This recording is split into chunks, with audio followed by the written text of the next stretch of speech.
L-14 ta' Marzu huwa l-jum iddedikat għal Commonwealth u l-qofol ta' ċelebrazzjonijiet saru fil-kapitali tar-Renju Unit f'Londra. Kien propju fit-3 ta' war nofsinhar li l-kapijiet tal-istati ta' 53 pajjiż tal-Commonwealth iltaqgħu għall-ewwel ċerimonja.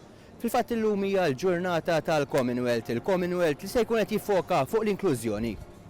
F'temp mill-isbaħ f'Westminster Abbey, il-familja rjali, l-ogħla uffiċjali u l-kapijiet tal-istati tal-Commonwealth iltaqgħu għall-ewwel laqgħa uffiċjali li saret forma ta' servizz reliġjuż. Matul din il-funzjoni kienu bosta li pparteċipaw, ewlenija fosthom l-eks segretarju ġenerali tan-Nazzjonijiet Magħquda Kofi Annan, il-Prim Ministru Joseph Muscat u s-Segretarju Ġenerali attwali tal-Commonwealth Kamel Sharma. Il-Presidenza tal-Commonwealth bħalissa tinsab f'idejn Malta u għalhekk il-Prim Ministru Joseph Muscat huwa chairperson tal-Commonwealth.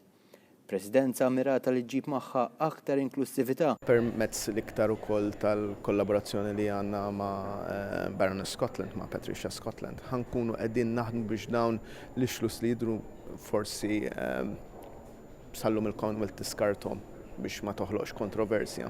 Naħseb li tibda titkellem iktar nkunu nitkellmu iktar dwarhom. Jien f'dan l-aħħar xhur kemmilna li kellna il-Commonwealth Heads of Government Meeting, irċivejt tużani ta' emails minant pereżempju attivisti LGBTIQ minn pajjiżi differenti fejn jgħidu li isma' aħna niġu trattati ta' kriminali, tkellem f'isimna.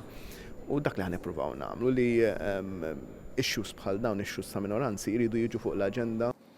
Mhumiex biss il-libertajiet ċivili fost il-bidliet meħtieġa għal soċjetà inklusiva, iżda anke minoritajiet oħra bħal dawk reliġjużi. Fil-fatt Malta kienet irrappreżentata minn Sara Eżabe Żagħżugħa li tirrappreżenta minoranza reliġjuża f'pajjiżna. Ir-Reġina Elisabetta II fissret il-Commonwealth bħala għodda li tista' twassal għal differenza pożittiva fil-ħajjiet ta' nies vulnerabbli bis-soċjetà tagħti l-għajnuna u s-sapport tagħha.